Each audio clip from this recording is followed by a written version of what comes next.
Hello, welcome back to the channel. Today, we're going to dive right in and learn how to track Trello card progress with percentages, your full guide for 2025.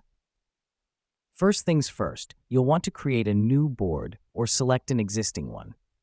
This is where you'll be tracking progress.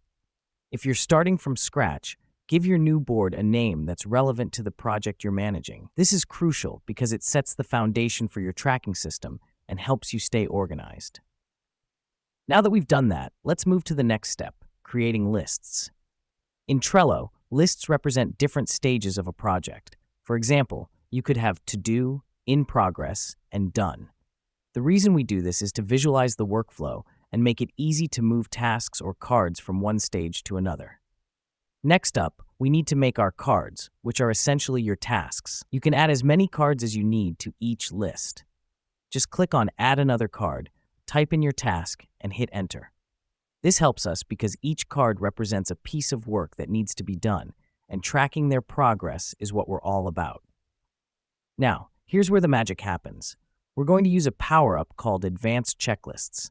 To enable it, click on Show Menu on the right side of your board, then Power-Ups, and type Advanced Checklists into the search bar.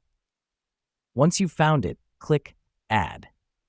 The reason we do this is that this power-up allows us to assign percentages to each task within a card. Once you've added this power-up, go back to your cards and add a checklist. For each checklist item you add, you can assign it a percentage. As you complete these items, the percentage of the card that is complete will automatically update. This helps us because it gives a visual representation of progress, making it easier to see how much work is left. And that's it. Let me explain why this matters. Tracking progress with percentages on Trello helps keep everyone on the same page. It gives you a clear overview of how much work has been done and how much is left to do. It's a tool that encourages efficiency and productivity.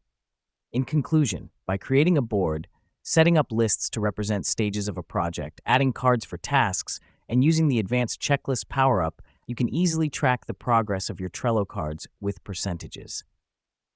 Thank you for joining us today. Now you're all set to become a Trello tracking pro. Until next time, keep making progress.